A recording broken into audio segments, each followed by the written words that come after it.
Voilà, gloire à Dieu. Merci Seigneur pour ce qui a été fait déjà ce soir. Je bénis Dieu pour la réunion de ce soir, les chants de cantiques que j'ai écoutés, qui bénissent mon cœur. Son rapport, les cantiques du Frère Pachaï que je ne connais pas, je voudrais bien connaître d'ailleurs. Son rapport avec le message de ce soir, Dieu est amour. Et merci aux frères qui m'ont laissé la place ce soir. C'est une grâce de Dieu de pouvoir annoncer le conseil de la parole de Dieu.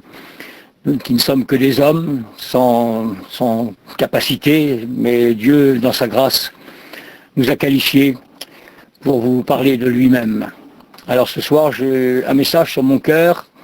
Je vais vous exposer ce que le Seigneur a mis sur mon cœur dans cette journée, en l'espérant et en pensant réellement que le message vient du ciel et que chacun va trouver sa nourriture, le besoin qu'il a dans son cœur, d'être encouragé, de peut-être être redressé. Peu importe les besoins de chacun ce soir, je crois que chacun de nous a besoin de la grâce de Dieu. Nous sommes dans les temps de la fin, vous le savez, les frères le disent sans arrêt, et puis c'est une réalité. On sait que le Seigneur est à la porte, et puis il nous demande une chose, c'est d'être prêt. Non pas nous préparer, parce qu'à un moment donné, ça sera trop tard, il faut être prêt. Et puis j'ai pris l'exemple d'une église, l'église de Corinthe, non pas que l'église du Christ soit toute identique à celle de Corinthe, mais il y a pas mal de chrétiens peut-être qui sont dans un...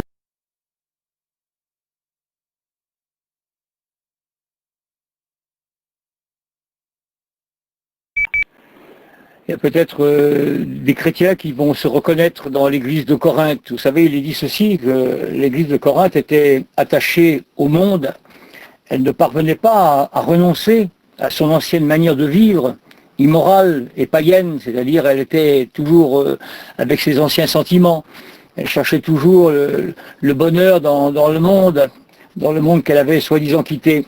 Et c'est pourquoi Paul va leur parler par son épître aux Corinthiens, au chapitre 12 et verset 27, où il est dit « Vous êtes le corps de Christ et vous êtes ses membres ».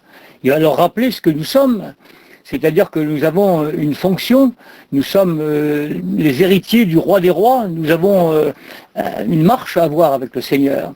Renoncer, il leur demande de renoncer à leur vaine manière de vivre, et il va leur dire ceci, il va dire « Vous êtes le corps de Christ et vous êtes ses membres », c'est-à-dire que chacun pour notre part, nous sommes le corps et les membres du Seigneur Jésus-Christ. Et Dieu a établi dans l'Église, premièrement, des apôtres, deuxièmement, des prophètes, troisièmement, des docteurs, ensuite ceux qui ont le don des miracles, puis ceux qui ont les dons de guérir, de secourir, de gouverner, de parler diverses langues. Il n'y a pas que les serviteurs de Dieu qui sont concernés là. Tous sont-ils apôtres, tous sont-ils prophètes, tous sont-ils docteurs, tous ont-ils le don des miracles, tous ont-ils le don des guérisons, tous parlent-ils en langue, tous interprètent-ils. Et puis il va dire aspirer aux dons les meilleurs. Mais il va leur montrer encore une voie par excellence. C'est-à-dire qu'il va leur dire la chose principale dans la vie chrétienne. Il va leur dire, dans l'épître aux Corinthiens, au chapitre 13, il va leur parler de l'amour. Et moi, c'est ce dont je veux vous entretenir ce soir. Combien de choses avons-nous fait dans le monde et par amour du monde? Et combien encore en faisons-nous? Est-ce que nous sommes réellement attachés à Christ? Est-ce que nous avons renoncé à toutes ces choses qui nous accaparent dans le monde chaque jour de notre vie? Est-ce que nous avons toujours la vue sur le monde comme la femme de Lot? Ou est-ce que nous sommes déjà du ciel? Est-ce que nous sommes déjà portés dans la spiritualité vers la plénitude du Christ pour être déjà pratiquement dans le ciel avec lui? Alors il va dire ceci, il va dire « Quand je parlerai les langues des hommes et des anges, si je n'ai pas l'amour, je suis un airain qui résonne, une cymbale qui retentit, on n'est pas grand-chose, c'est rien, ça n'a pas d'importance. On ne peut pas se targuer de parler la langue des hommes et des anges. »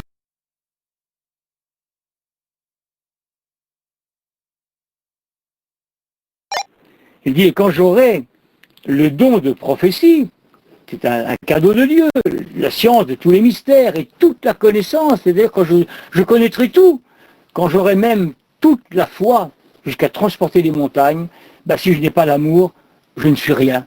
C'est-à-dire que même avec toute la foi, vous vous rendez compte, la foi qui peut transporter les montagnes, ben, si je n'ai pas l'amour, ben, je ne suis rien. Amen. Et quand je distribuerai tous mes biens pour la nourriture des pauvres, vous savez, ça c'est illusoire, personne ne le fait, on le sait bien, et quand je livrerai même mon corps pour être brûlé comme le font certaines personnes, si je n'ai pas l'amour, cela ne me sert à rien.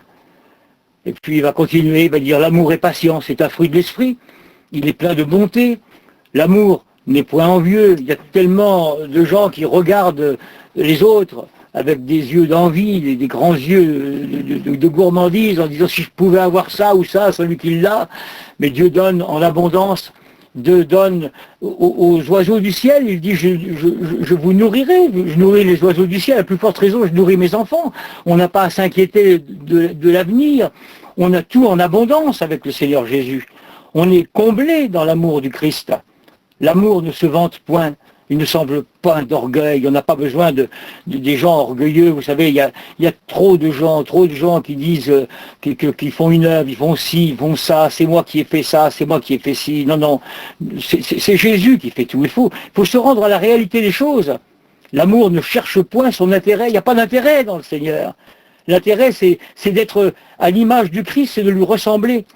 Il ne s'irrite point, il ne soupçonne point le mal. Tout ça, ce sont des qualités que l'amour donne à ses enfants. Et puis, il ne se réjouit point de l'injustice, il se réjouit de la vérité. Il excuse tout, il croit tout, même des choses qui sont impossibles à croire. Il espère tout, il supporte tout. Et l'amour ne périt jamais. Vous savez, quand on aime, on supporte tout. On supporte les calamités, c'est-à-dire les catastrophes, les désastres, les outrages. Combien d'outrages dans la vie? Combien de fois on a été outragés à cause de notre croyance? Les coups, les blessures qui viennent de droite, de gauche, qu'on n'attend pas, la souffrance, la maladie, toutes ces misères. Mais Jésus, lui, il a été l'exemple suprême de l'amour. L'exemple suprême de l'amour. C'est-à-dire que nous, des fois, dans notre vie chrétienne, on a des petites souffrances, des petits malheurs, des petites choses qui nous atteignent, et puis on se plaint sans arrêt. Alors ce soir, je crois qu'il faut regarder au Seigneur. Je crois qu'il faut regarder à lui, il faut regarder à la souffrance qu'il a eue, à sa vie sur la terre. Et puis, on est à quelques jours de Noël, ça nous représente pour nous, chrétiens, la naissance du Seigneur Jésus. Vous savez, quand le Seigneur Jésus est venu sur la terre, c'était inattendu pour la plupart des gens. Et quand il est venu sur la terre, il n'y a pas beaucoup de gens qui se sont rendus compte de l'importance de sa venue sur la terre. Il est né dans une petite crèche, il n'y avait pas de place à l'hôtel pour lui. Je ne sais pas quelle est sa place du Seigneur dans ton cœur, mais il est passé pratiquement totalement inaperçu, sauf par des bergers qui ont été conduits par une étoile, sauf pour les mages qui ont apporté de l'or, de l'encens et de la myrrhe, sauf par quelques personnes. Et pourtant, ça a été la naissance la plus essentielle, la plus extraordinaire de toute l'humanité, au travers de sa naissance à lui, du Seigneur Jésus.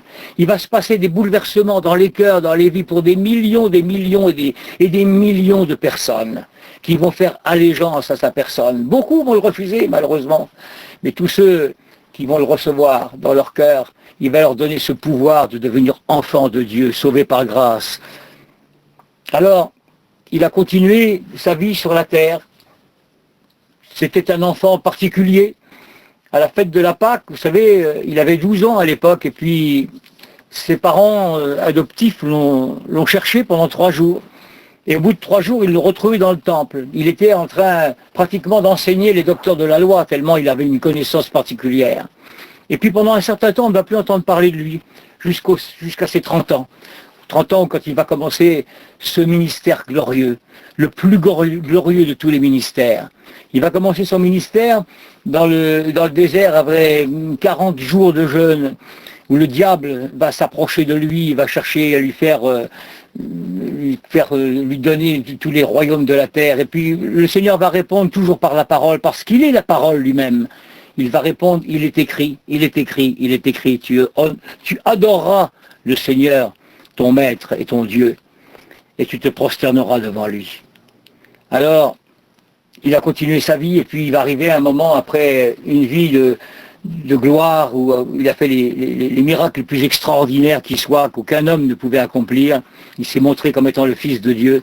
Il va se retrouver dans le jardin de Gethsémanée, à un moment particulier de sa vie où il est encore plein d'amour, parce qu'il est amour.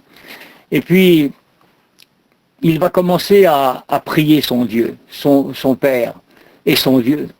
Et puis, il va se passer un moment particulier où un jet de pierre, il avait envoyé ses disciples prier, et puis lui s'est mis à part, il a commencé à prier son Père, et puis il s'est adressé.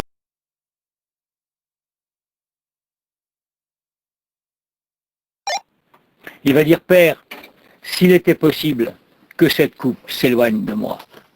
Et puis il va se reprendre immédiatement. Ce n'est pas une peur qu'il avait, parce que le Fils de Dieu n'avait pas peur, même si les grumeaux de sang ont perlé sur son front. C'est parce qu'il avait la certitude dans son cœur que pour un temps, pour la première fois de son existence sur la terre, à cause du péché du monde, à cause de ton péché et de mon péché, le Seigneur, le roi des rois, allait être séparé de son Père pour quelques instants. Et c'est pour cela simplement qu'il a voulu que cette coupe s'éloigne. Et puis, très peu de temps après, il s'est repris, il dit non, Père, pas ma volonté, mais la tienne. Et puis vous connaissez la suite, Judas est venu l'embrasser, il l'a emmené au prétoire.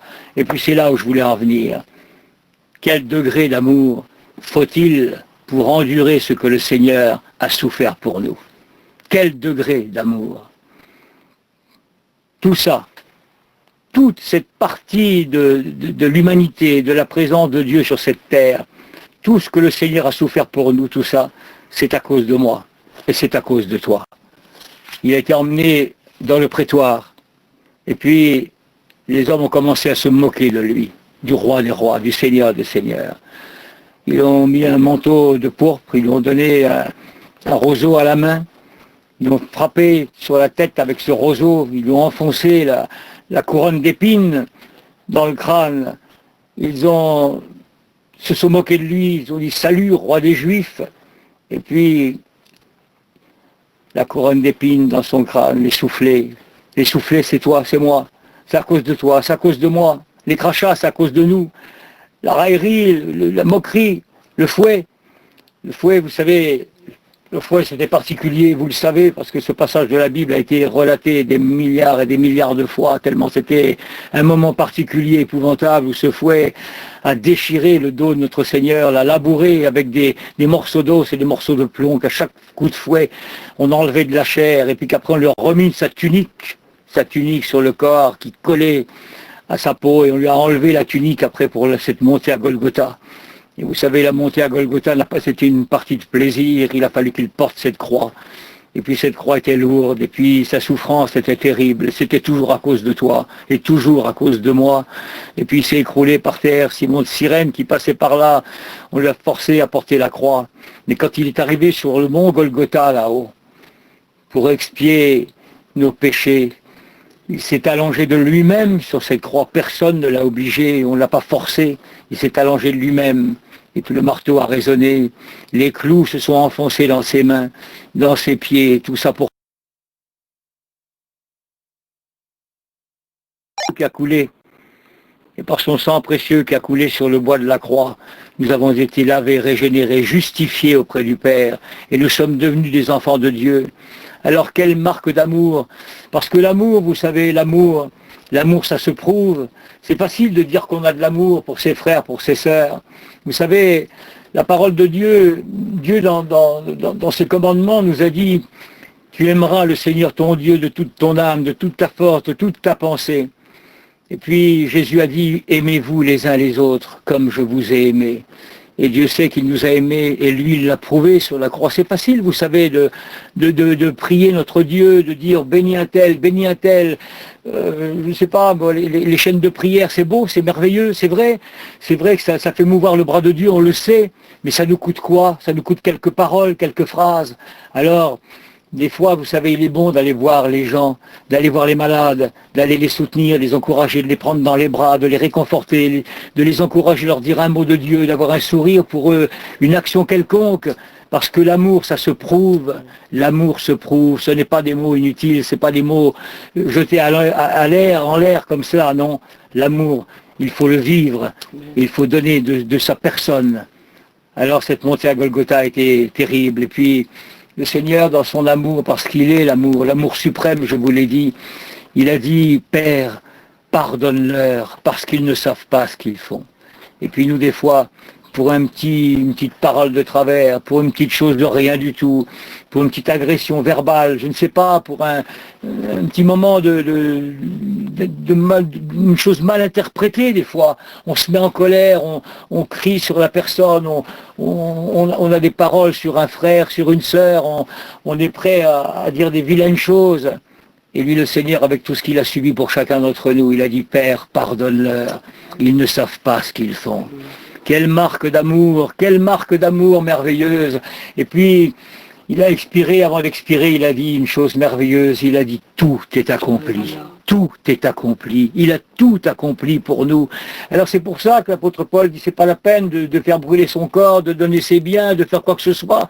Non, il faut avoir une vie livrée, une vie d'activité, mais une vie d'intimité avec le Christ. Il faut vivre une vie pleine, une vie de sanctification sur laquelle personne ne verra le Seigneur.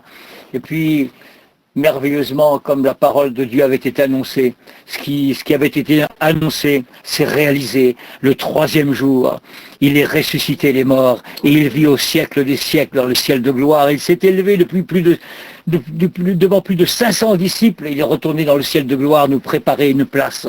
Et quelle place! Et nous, on voudrait se plaindre, on aurait des raisons de se plaindre après ce que je vous ai expliqué, après le sacrifice, après la croix. On aurait, nous, le besoin de se plaindre de quelque chose, mais on ne mérite rien. On ne mérite rien et on est sauvé par grâce. Alors ce soir, je vous en conjure, au nom du Christ, soyez réconciliés avec le Christ. Et puis, aimez-vous les uns les autres. Vous savez, des fois, on voit des frères, ils sont froids dans leur cœur. C'est tout juste, ils ne nous tournent pas la tête pour pas nous parler. C'est où l'amour? Elle est où l'amour? Il n'y a pas d'amour. L'amour, c'est un sentiment fort qui se montre, et c'est un sentiment qu'il faut prouver aux autres. Alors ce soir, je ne veux pas aller plus loin, mais qu'avec ce message à vous délivrer, je le prends pour moi en premier, parce que moi, je suis le premier, comme vous, responsable des souffrances du Seigneur. Mais le Seigneur, dans son amour, nous a pardonné. Il nous a pardonné parce qu'il nous aime, parce qu'il est amour. Que son nom soit béni. Je te loue, Père, je te loue de ton sacrifice, Seigneur Jésus, de ce que tu es, mon Sauveur, parce que tu es mon Dieu, tu es mon Roi, et parce que tu as donné ta vie pour moi, Seigneur Jésus, parce que c'est vrai que je t'ai fait souffrir, mon Sauveur. Je te demande pardon encore ce soir. Je te demande pardon pour mes fautes, mes manquements, pour ce qui ne te plaît pas dans mon cœur, dans ma vie. Je te demande de chasser ce qui n'est pas à ta gloire dans ma vie. Je veux être un vrai disciple, un adorateur en esprit, en vérité. Bénis mes frères, bénis mes sœurs, Seigneur Jésus. Ah, que tout soit fait pour ta gloire dans les cœurs, dans les vies. Que le plus grand nombre, tous, si c'est possible, partent à ta rencontre dans les airs quand tu vas venir chercher ton Église. Merci, Seigneur Jésus, parce que la trompette est à la bouche déjà. Nous attendons ton retour, Seigneur. L'honneur, la gloire, la louange sont à toi, mon Maître. Merci, mon Jésus. Amen. Gloire à ton nom, Seigneur. Amen.